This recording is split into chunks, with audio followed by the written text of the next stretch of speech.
अब इसे दंड मैं ही दूंगी।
घाव को कुरेदने आए हो शुक्राचार्य? तुमने यहां आने का दुस्साहस कैसे किया? समाप्त कर दूंगा तुम्हें। हमें समाप्त करने की चाह छोड़ दो इंद्र। अपने सिंहासन की रक्षा के विषय में सोचो इंद्र। बहुत शीघ्र तुमसे ये भी छिनने वाला है देवराज इंद्र। देख लिया ना इंद्र, शनि के विषय में मेरा मत उचित निकला। मैं तप करने जा रहा हूं इंद्र, ताकि मनन कर सकूं कि कैसे मनुष्य में असुरी अंश अधिक से अधिक दे सकूं।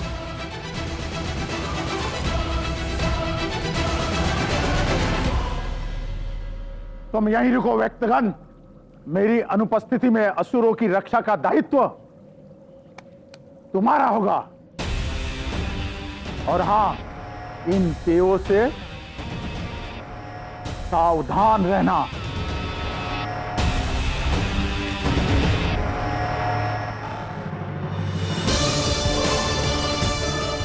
जाओ शुक्राचार्य, तुम जाकर तपस्या करो और तुम्हारी अनुपस्थिति में मैं यहाँ व्यक्तगंध के सेनापति होने का लाभ उठाऊंगा।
तुम सबूत करो।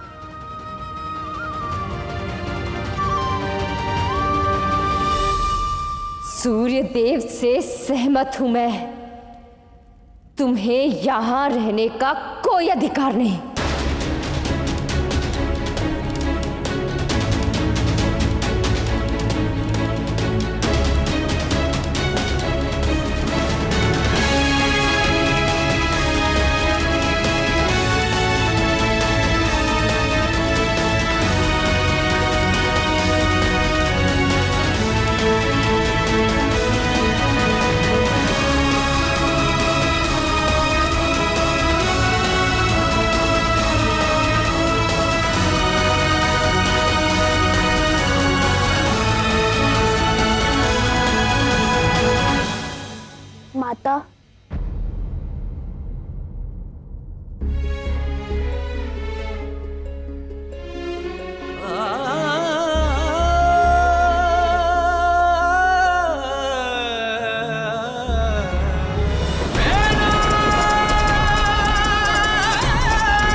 संज्ञा।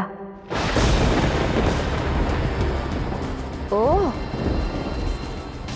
आपसे तुम पर आ गई। देवी का संबोधन लगाना भी भूल गई। हाँ, क्योंकि आज तक मैं तुम्हारा सम्मान करती रही, ये स्मरण करती रही कि तुम वो हो जिसने मेरा सृजन किया। परंतु आज तुम मेरे लिए केवल वो दुष्ट हो जिसने मेरे पुत्र को उसके ही घर से निष्ठुरता से बाहर निकाल दिया।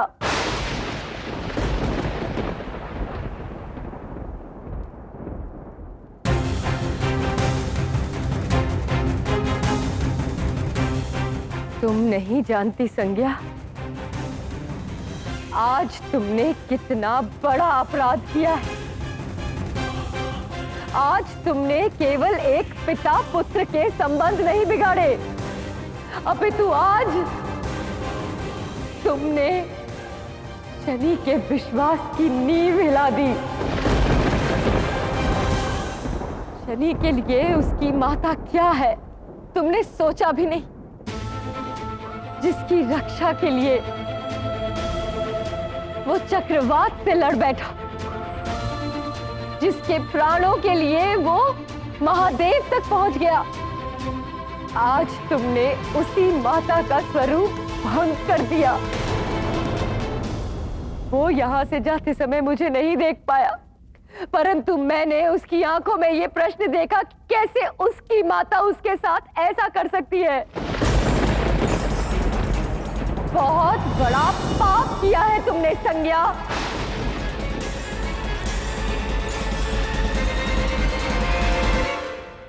उसे वही मिला जिसका वो पात्र था, और अब तुम्हारा भी यही प्रारब्ध होगा। बहुत बुरा लग रहा है ना? तो चली जाओ ना अपने उसी पुत्र के साथ सदा के लिए। चली जाओ मेरे संसार, मेरे जीवन, मेरे परिवार से चली जाओ। नहीं संज्ञा, मैं कहीं नहीं जाऊंगी। मैं जानती हूं कि ये सब तुम्हारे कारण हुआ है। कैसे व्यक्तगंध ने तुम्हारा अपहरण किया।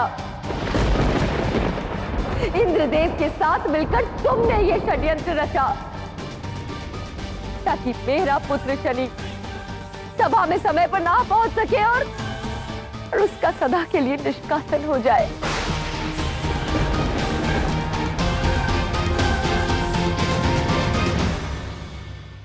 गर्व है मुझे मेरे पुत्र पर कि उसने तुम में अपनी माता देखी, और यम का निष्कासन शनि के तर्क के कारण नहीं, तुम्हारे कर्मों के कारण हुआ है। मेरे पुत्र यम को तुम जैसी माता का पुत्र होने के कारण यह अभिशाप मिला है। मौन रहो।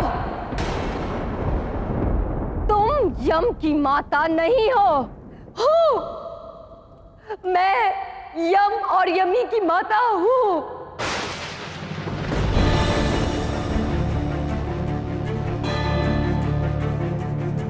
जन्म गौ भी देती है और सर्पिणी भी, परंतु सारा संसार गौ को माता कहकर नतमस्तक होता है, क्योंकि गौ केवल अपने बच्चों को दूध नहीं पिलाती,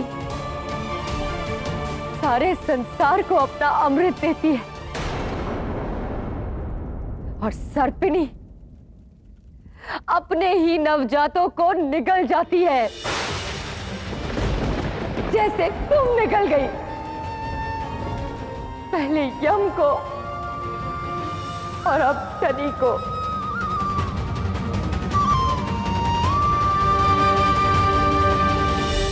सत्य कहा तुमने। शनि तुम्हारे समीप नहीं रहना चाहिए।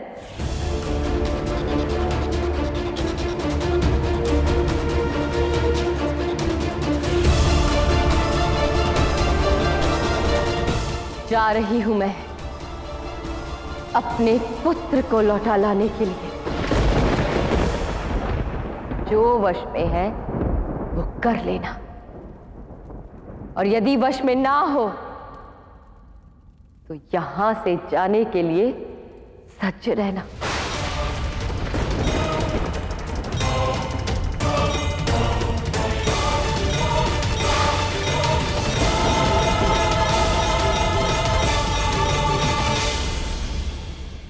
क्षमा इंद्र, क्षमा। शनि के हाथों तो तुम बच गए, परंतु मेरे हाथों से नहीं बच पाओगे।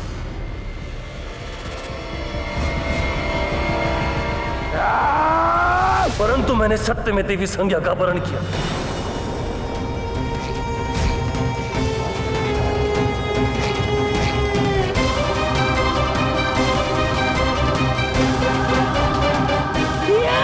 शनि, रुक जाओ। परंतु देवी संज्ञा तो दरबार में थी।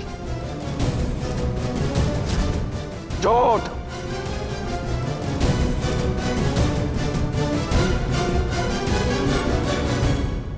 तुम एक असुर हो। एक क्षण के लिए भी तुम पर विश्वास नहीं है। विश्वास करके तो मैंने भूल की इंद्र। मुझे बुलावे में रखा और अंततः शनि की विजय हुई। मूर्ख, तुमने मुझे बनाया इंद्र। मूर्ख तो तुम हो व्यक्तगण। तुम सब महामूर्ख हो, और तुम सब इतने मूर्ख हो कि महादेव की योजना सामने होते हुए भी नहीं समझ पाए। यही कि उन्होंने पृथ्वी पर, मनुष्यों पर, देवों और दानवों दोनों को बराबरी का अधिकार दिया, और निर्णय लेते समय दोनों ओर केवल देवों को ही खड़ा किया, केवल देवों को।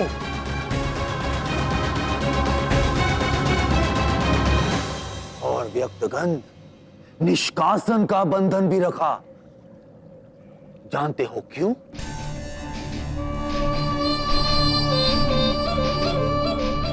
ताकि मनु और शत्रुपा के पश्चात पृथ्वी पर एक देव ही कदम रखे। एक देव। और वो मनु और शत्रुपा पर नियंत्रण रख सके। नियंत्रण। और व्यक्तगण यम को निष्कासित किया स्वयं महादेव ने। सोचो व्यक्तगण, जिसे तुम मनुष्य मानते हो, मनु और शत्रुपा दोनों ब्रह्मा की संतान है, और जिसे पृथ्वी पर निष्कासित किया गया वो सूर्य देव की संतान है। हर ओर से हार केवल तुम दानवों की। हमारे साथ छल हुआ है महादेव, और मैं इसका प्रतिकार लूंगा। मनु और शत्रुपा का संहार कर दूंगा मैं, ताकि मनुष्य जाति का सृजन फिर से हो और हम दानवों को उसमें वास्तविक प्रतिनिधित्व मिले। प्रतिनिधित्व तो भूल ही जाओ व्यक्तगंध। तुम्हें तो महादेव सृष्टि में स्थान भी नहीं देंगे।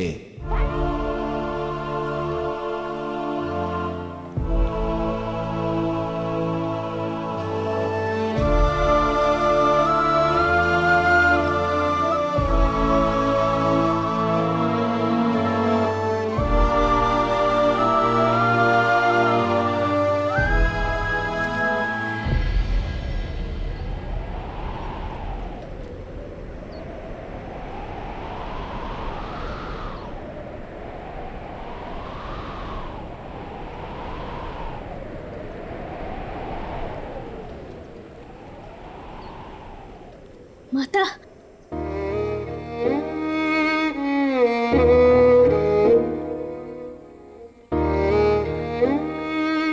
बहुत बुरी माता हूं ना मैं? कैसी माता मिली है तुम्हें? यही सोच रहे हो ना शनि? नहीं माता, मैं तो सोच रहा हूं कि कितना बुरा पुत्र हूं मैं। इतना अभागा, इतना प्रेम करने वाली माता को सदा दुख देता है। इतना दुख दिया मैंने आपको कि अंततः आपको मुझे दंड देने पर विवश होना ही पड़ा।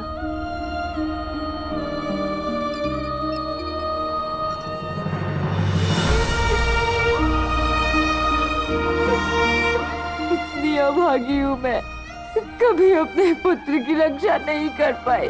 सदा मेरे पुत्र ने ही मेरी रक्षा की।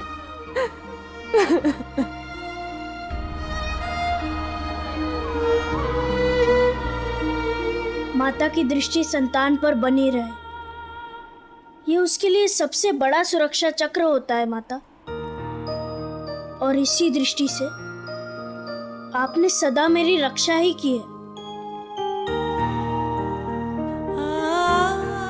मैं चाहती हूँ कि तुम सदा मेरी दृष्टि में ही रहो। घर चलो पुत्र। नहीं माता,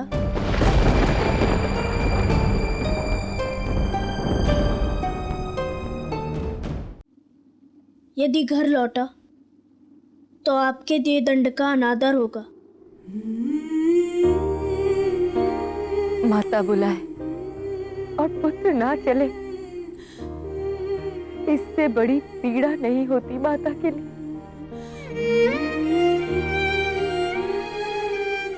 चलो पुत्र।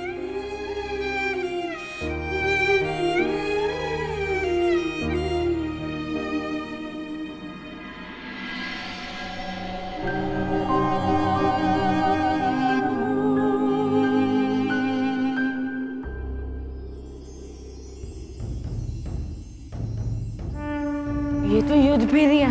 यहाँ पृथ्वी पर कौन किससे युद्ध कर रहा है?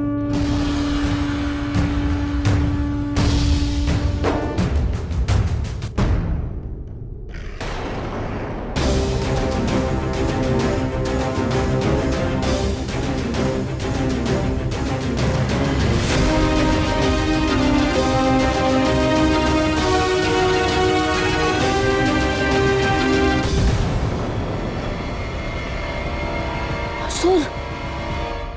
शनि! मित्र शनि! शनि!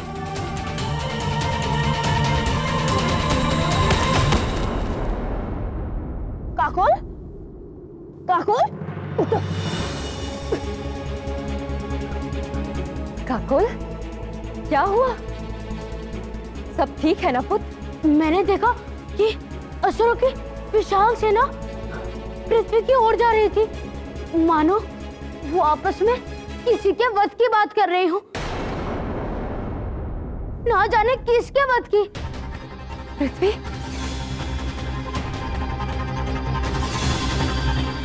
यदि वो पृथ्वी पर जा रहे हैं तो उसका संबंध कहीं ना कहीं निश्चय के सृजन से ही होगा। परंतु क्या संबंध हो सकता है उनका? यम, यम है पृथ्वी पर।